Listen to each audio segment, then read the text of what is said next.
Hello, welcome to the Gupshup, and today we are here with Shraddha Dangar. She is a lead actress in the upcoming movie which is releasing on 30th January. So let's hear from her. Hello welcome to the ગપશપ.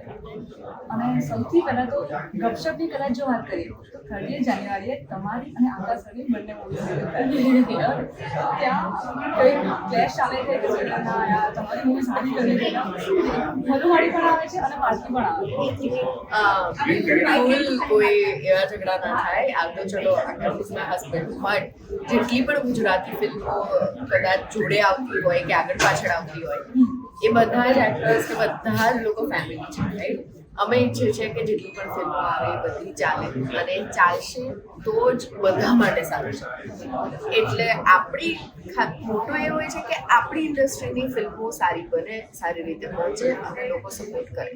કારણ કે હંમેશાથી આજથી 10 વર્ષ પહેલાં જોઈએ તો બધાને હિન્દી ફિલ્મો English ફિલ્મોનો વધારે ક્રેઝ હતો, પણ છેલ્લા ઘણા વર્ષથી 100 કરોડે પહોંચી લાગો.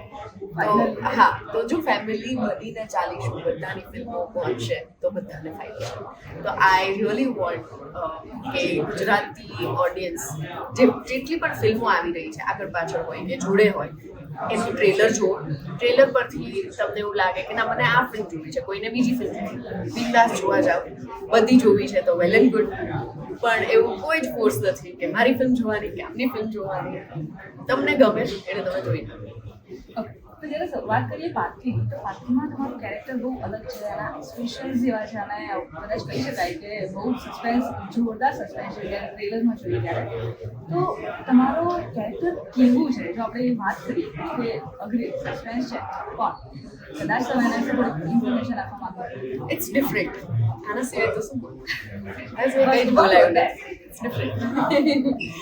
તો જ્યારે પાર્થિવમાં તમે ઓલરેડી કામ કરી રહ્યા છો ગૌરવ પાસાવાળા સાથે, હિતેન તેજવાણી સાથે, અને કહી શકાય કે ડિરેક્ટર એક પણ હિન્દી એમણે પહેલાં રિટર્ન કર્યું હતું અને એના પછી જ્યારે એ ગુજરાતીમાં આવે છે તો કેવો એક્સપિરિયન્સ થયો કે કંઈક કન્ફ્યુઝન થાય ખરી કે આ કદાચ જો હિન્દી છે બરાબર, હિન્દીમાંથી આવે અને ગુજરાતી ડિરેક્ટ કરે તો કંઈ કન્ફ્યુઝન થાય ખરી? ના, આવી ફિલ્મોમાં ના થાય, કારણ કે આ એકચ્યુઅલી આજની ફિલ્મ છે.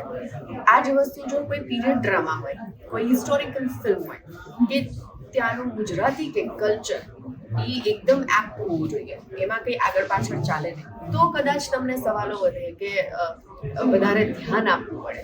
પણ આજકાલ જેમ આપણે મુંબઈમાં કોઈ તમારા ફ્રેન્ડ હોય કે જે ગુજરાતી નથી તો પણ you can connect with them, right? Easy.